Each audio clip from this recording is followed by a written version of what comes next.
Joining us, this is Daybreak on Trust Television. Now let's take a look at the second discussion on the program this morning, and we're going to be talking about a burning issue, ASUU. The federal government on Tuesday said it could only afford a 23.5% salary increase for all categories of the workforce in federal universities, except for the professional cadre, which will enjoy a 35% upward review. This is just as President Muhammadu Buhari warned the government team involved in the negotiation with the striking academic staff union of universities, ASUU, against signing any agreement which the government would not be able to implement. The president also directed the government team to persuade the university lecturers to return to work. Now let's get to the reaction of lecturers to this proposal. We have in the studio Dr. Abdulrahman Abu Hamisu. He's a lecturer from the University of Abuja, and we also have joining us via Zoom from Zaria in Kaduna State, a senior lecturer with Ahmadu Bello University, Zaria, Dr. Muhammad Hashim Suleiman. Thank you so much for coming on the program this morning. Thank you very much. It's a pleasure to have you, Dr. Abdulrahman. And the pleasure is all mine. The ASUU has been on the news for almost forever these last couple of days. There have been intensified efforts to get your members back to the classroom. There have been offer, would I call it offer and rejection or offer and counter offer? We've had the government, put out all kinds of position. But as an ASUU member, what exactly is the situation? We are now beginning to see even members of the NAN say it appears the government has done more than enough, but it still does appear that what the government is doing is not enough for ASUU. So what is the missing link between what is offered and what ASUU is asking? Well, I don't think there is any missing link. What we're seeing is a union that is organized, well organized, and that is using its position to its own advantage, irrespective of whatever the country is going through or whatever people are feeling. Yeah, we have our challenges as a nation, and we know that globally, nations are in crisis. And they're doing their utmost to ensure that they stabilize, especially coming from the background of coronavirus that led to the shutdown of global trade. Countries are still grappling with the challenges arising from that. You add the issues around insecurity in this country that is really challenging, and it has affected a lot of people, including lives that have been lost. It has paralyzed trade across Nigeria. You know how it is to survive in this country. Now you talk about corruption. When you talk about corruption, it's not only in the society. Even in the academia, there is corruption in abuse of public offices for one's benefit, especially those that are the aims of affairs. Now, when you put all of this together, you come to realize that Nigeria itself as a country is broke. You understand the magnitude of deficit financing that we're talking about, the debt servicing ratio to GDP and other things that are used as indices for measuring progress or retrogression of any country. So Nigeria is in a dire strait, and caution is supposed to be the word, and people are supposed to reason along the line of stability. We know what has happened in other countries where government has declared bankruptcy. I think that this is where we're heading to. And ASUU, as a responsible organization that has been partnering government to solve marital problems right from the very beginning, should not be obstinate, should not say it's either we have it our own way or there is no any other way. By the time we get to that position, there will be no negotiation. And what you see will be continuous strike, and then that again does a lot of damage to the system. A lot of parents will lose confidence in the system. Infrastructure will decay because they are not being put into use. Reptiles will take over. A lot of parents will take their children out of the country, and that again will lead to frittering away of our resources. Because no matter what, if they are within the country, I bet you there will be a little multiplier effect in terms of spending. There are economies that are built around campuses. For instance, I attended Nigerian University, so I know parents that are dependent on the university to earn a living, to equally pay their bills and send their kids to school. That's right. I would like to hold your thoughts on that while we bring in Dr. Abu Hamisu. Good morning, Doctor. Are you... Sorry. Hashim. Good morning, doctor. Can you hear me? Good morning. Much, doctor. I'm sure you have listened to your counterpart in the studio advance some position. I would like to have your take on some of his opening thoughts with regards to this lingering crisis. He's not only a colleague, he's a very dear friend. Good morning, Dr. Amisu. I hope you can hear me. Doc, the floor is yours. Hello? Go on. Can you hear me? Doctor, you can Hello? go ahead. We can hear you loud and clear. All right, thank you. Please, from your opening remarks, it wasn't an offer, it was a unilateral offer. The government decided to discard all that we have been discussing as form of collective bargaining right from 2017, right from Wale Babalakin's committee up to Professor Munjali's committee, now Professor Nimebri committee. But unilaterally from a fiat, the government discarded whatever we have been discussing and brought out a so-called offer, if I should put it that way. So as far as ASUU is concerned, the principles of collective bargaining, which even the Dispute Act give legal backing to, has been discarded by government. So as far as ASUU is concerned, it wasn't an offer, but a unilateral take it or leave it slave master relationship offer. That is the stand of things. Dr. Hashim, you have also listened to him, but you raised a very valid concern, which was one of also taking into account the global economic reality, which we are not diverse from. It's common knowledge what has become of our income or revenue sources. Whilst other countries are benefiting from what should be a windfall, we are in a dire strait, as you rightly mentioned. And today, we have a debt service ratio that is 300% higher than what we can take. We are now talking about a possible 7 to 9 trillion naira provision for just subsidy in the coming budget. How much realistically do you think this government can meet in terms of all of the agreements that have been mentioned by Dr. Suleiman, for us to get back to a point where students can honestly get back to the classroom? What is happening in Nigeria, especially the issue of abuse of office. Most of us will not even work in the public domain because what is being paid is not commiserable way to what is being given. But again, some people labor to keep this country alive and then handed it over to us. So nation building, service to the nation is a sacrifice. Secondly, one is not against pay rise. I won't say that the lecturers are being paid what is commensurable with their services. But again, the lecturers equally have one opportunity. Just like the medical doctors, there are about the two professions that you could work in the public sphere as equally you could work in the private sphere. You could earn a living. And nobody has ever asked anybody to account for that. So lecturers engage in consultancy services. Mm-hmm. Though that, again, is really fizzling up.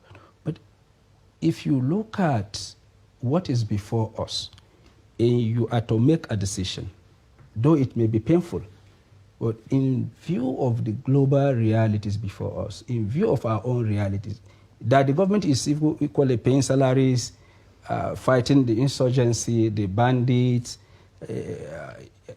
in addition to the system that is leaking. Because the same people that are supposed to even ensure that leakages are blocked are the same people that are equally creating the avenues and the loopholes to siphon. So most of the things that we're talking about are self-inflicted. I give an example. You work in a university. The last time we were on NTA, my senior colleague did mention that he went to a university where a department has just 5 microscopes for, say, 100 or 200 students. But again, the VC of such university is riding a car of 10 million. It's a matter of priority. All the principals of the principal officers, nobody is riding a car that is below 5, 7, 10 million. Now, the ICPC report of University System Review found that universities too are just like the Nigerian society. They're afflicted with all the vices that we're talking about. So what you are having is even a bottomless pit. So you sink money into it, you don't have the desired impact. Now, as a lecturer, you pay for a publication. As a lecturer, you sponsor yourself through MSc. As a lecturer, you sponsor yourself through PhD. If you're lucky, you get the support of TED Fund, which sometimes is not even enough. Now, if you want to put all of this into consideration, I bet you will not even lecture. But lecturing, teaching, like personal enterprise, is something that has to do with sacrifice. Right. Because if you look at the quantum of hour you put into research, to teach, and community service, you won't really want to do that. But one of the things that is always gratifying to us is meeting somebody on the way and the person acknowledges what you've done in his life. And the person will come and say, "Good afternoon, sir. You didn't remember me, but you were my lecturer at ABU or in JOS, or I'm currently in so place." That is gratifying to know that your students are like Dr. Hashim. Most of the times on Facebook, a student come back to say, "Thank you for all that you've done for us. I'm in so place. It's due to your grooming." That you are adding value to the people, to the society. That is gratifying. Is something that is it. And as an intellectual, you may have a valid point, you may have all it takes to embark on a course of action. If the timing is wrong, the sympathy will not be there. And I think this is what is happening now, because the country is undergoing a lot. Now, before you know it, I think there are reports that, which of the workers in the petroleum sector are planning another strike. Right. And then by the time they go on strike, they are demanding, and that is why most of our colleagues that are with us, by the time they enter government, they turn this way. Because what they are saying in government is different from what they were saying when they were outside. And that is why some people are saying that they are surprised that the Minister of Education, that was a staunch supporter of ASUU, is now against ASUU. I think that equally calls for a concern. Now let's get Dr. Hashim's perspective as well. Dr. Hashim, if you can hear me. Now, President Muhammadu Buhari has warned the negotiating team not to promise anything that the federal government cannot be able to implement. Don't you think this is also responsible, for stalling the negotiation process? Please let me use like 30 seconds to react on the corruption in the universities. It is part of why we are on this current strike. ASUU cannot fight out the law. There is a provision, a mechanism to stop the corruption in the university visitation panel. But successive governments have refused to activate visitation panels. The reason is simple, as Dr. Halo has said. Anywhere you see management level cadre in the university, they have strong connections with the government. Even now, as I'm talking to you, for the past 2 years, we are asking government, you have raised these visitation panels, they have gone to these universities, please bring out white paper and sanction any officer found wanting in corruption. The government refused. In fact, the government is saying they can only release such white paper when they feel like releasing it. So it's not the fault of ASUU that there is corruption in the university. ASUU is fighting corruption through legal means. And then coming to your question that the president said they should not sign anything. It is not stalling. What ASUU is saying, anything that should be arrived at should be out of collective bargaining principle. Don't come and just drop it on us. Discard. Government has spent millions of naira from Babalakin's committee to Professor Munzali's committee to Nimi Breaks committee. And the government now will just come by effort. We are in a democracy. And strike is not illegal. It's a legal means of seeking for redress. Let's come together. Let's discuss. Let it out of collective agreement. ASUU is always open to that. So it's stalling. Let's come together. Let them bring their cards. Let them show us what's on ground. Let's discuss, find a lasting solution.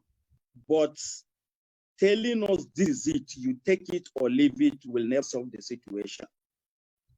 Dr. Hashim, we have seen some state universities pulling out of the strike, and which has also elicited a not so complimentary remark according to the Vice Chancellor or Pro-Chancellors of State University. Is it beginning to appear that you are losing steam if some of your members are beginning to withdraw from this age-long strike? Sir, it is not management that is on strike. There is difference between ASUU as a union and state university management. State university management they were on strike. It was ASUU that is on strike. Can you name any state university that's a member of ASUU that has pulled out? No. The management will give, and the next hour, ASUU of that state university will now bring their release that they are still on strike. One state university, listen to me please, that has even claimed to have done exam, they are bringing press release threatening. How do you conduct exam and now you are threatening the lecturers to go back? No, we understand it is a political as well as propaganda war.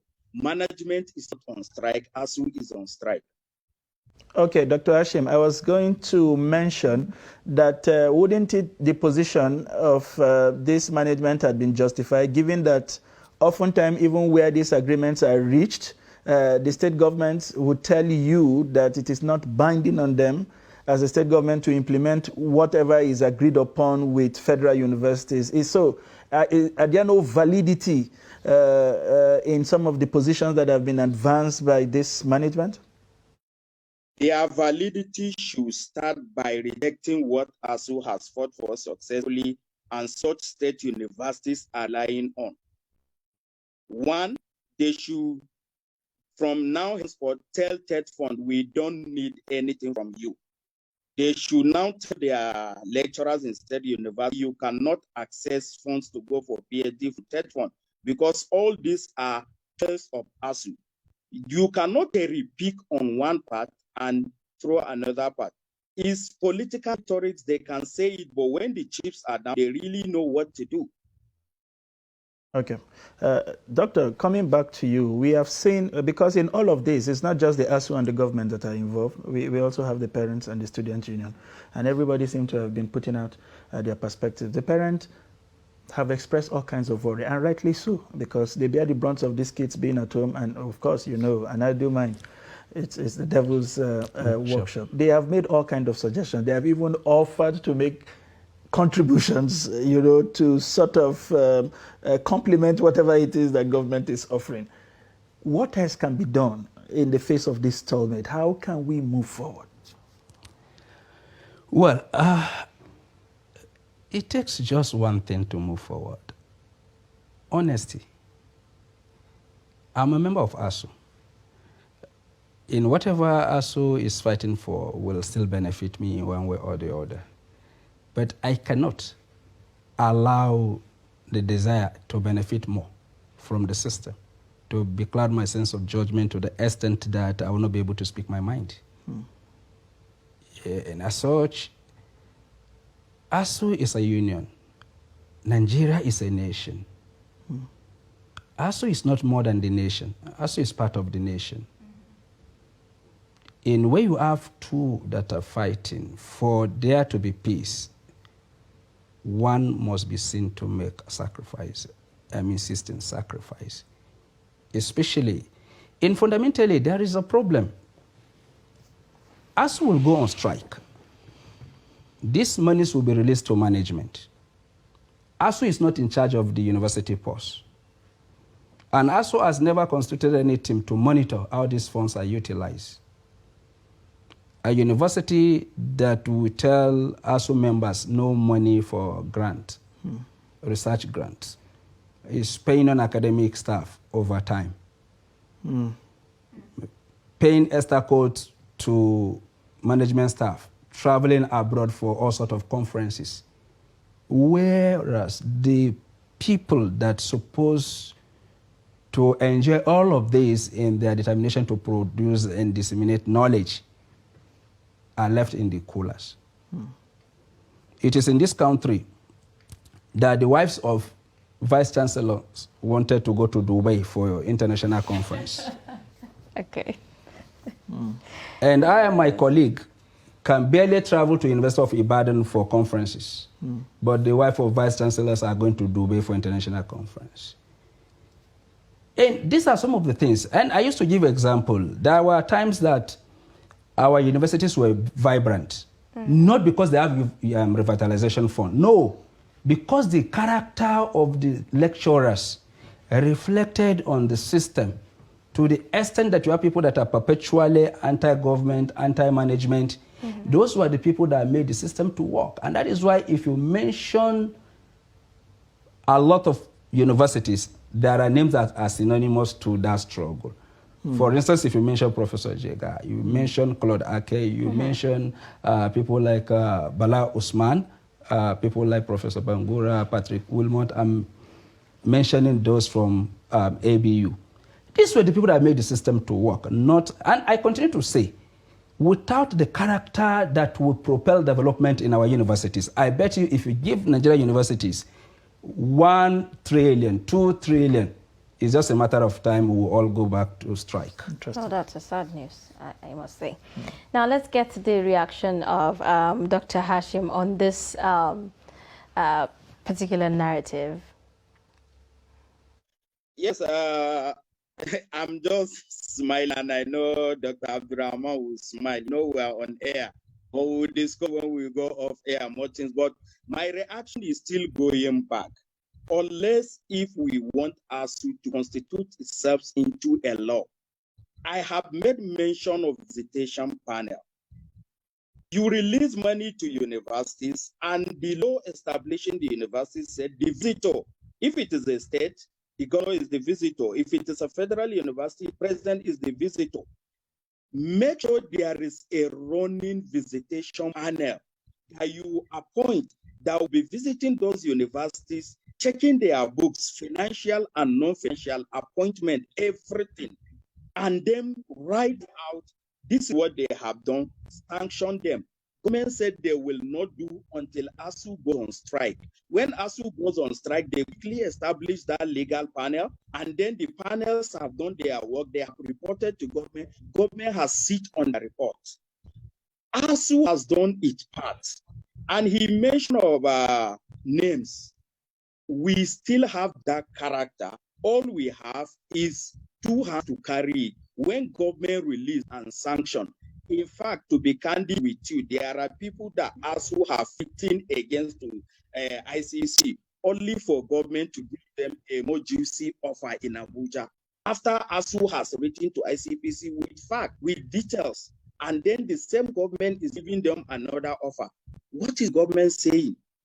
Is government pouring sand on the face of ASUU that at the risk of your members, you are able to give us this fact? We are now saying thank you. We are giving that person you are reporting an even more bigger role to play. So as Dr. Abdurrahman has said, let's be honest to ourselves. When the government is honest, I think every other person will fall in line and we should have a leeway out of it. Dr. Hashim, Dr. Abdurrahman has also made a very vital point, which is that at some point we need to make headway. We cannot continue to perpetually remain at this state. And in admission of our current economic reality, as truthful as it may be, that there had been negotiations that had reached certain recommendations. Do you think, by your own evaluation and our current reality, that the government can honestly, even if it admits on television, can honestly meet most of those recommendations given what we face to do before we are able to return to the classroom? It's not a one-time offer. There are timestamps to all this. What ASUU is saying, give us genuine truthfulness, that give us timestamps that you implement. ASUU, we have a lot of people that are into all the research. We know the true condition. But then The government should set its priorities right. You cannot be telling academics that you don't have money to do this, but you have billions to spend in deworming 10 million children that you have been so-called feeding at home. You cannot tell ASUU you are broke, don't have money, but you are spending trillions of naira in consumption, not in knowledge production. So if government is truthful and it sits down with ASUU, ASUU, as Dr. Naman said, is not bigger than the nation. We listen. In fact, let me say this, not only government, any organization can write to ASUU and sit down with ASUU. ASUU is always open. I'm not saying government must do this. There is never a time we mandate government. We say, come, let's discuss, let's amicably resolve this. But in a situation where you give us take or leave it, it will not go well to government, it will not go well to our universities. Well, let the government set its priorities. Block leakages. The government have the capacity, the capability, and wherewithal to take care of ASUU needs. Thank you very much, Dr. Mohamed Hashim from ABU Zaria, for those insightful contributions this morning. It's a pleasure to have you. Thank you, sir. And coming back to you, Doctor, for your final words as we run out of time, what are your final thoughts on how we can make headway? Well, it takes two to tangle, and it takes two to settle a dispute. ASUU must do Nigerians a favor. It's not about demanding. ASUU should also put their principals on their toes to make sure that whatever is released to the university is not used to service the lifestyle of some few individuals. And ASUU members too should not mislead the government, because ASUU members are responsible for accreditation, and we know what they do to ensure that they get accredited even when they don't have the required staff strength, just to keep the departments open. Right. The visitation panel that we're talking about, we know how they do it, including the reports that are submitted. Some of them are not genuine. And that has ballooned the demand. So when you have a government that was departing power and the government wanted to stay in power and went into agreements that are not implementable, an agreement that did not foresee the circumstances that we're in today, an agreement that was made just to win votes, is different from an agreement that is made when people are challenged. So we must understand our trajectories. We must understand when we need to make sacrifices so that we can become the heroes that will be celebrated, not villains, so that we will not be lumped together as intellectuals with those that are destroying the country. The difference is clear. Right. We are men of understanding. They are men of needs. So they pursue their needs. We pursue understanding, and that's supposed to reflect. We do hope that at the end of the day we come to a consensus and all this, wraps up. What a way to bring today's conversation to a close. I'm sure we have touched on very issues that are very dear to a lot of households in Nigeria. There is rarely a house that has not been impacted by this. Dr. Abu Hashim talked about the economy of the campuses. If you are not directly affected by the crisis, you are impacted by the economy of the campus, and even as a country, we are generally affected. It's a pleasure to have you in the studio, provide this perspective for us, Doctor. And we hope that when next we call you, you will be available to give us more perspective. This is how we draw the curtain on today's show. Thank you for being a part of what has been a very beautiful Thursday morning. I am Sunday Michael Ogo. And I'm Zainab Bala. See you tomorrow.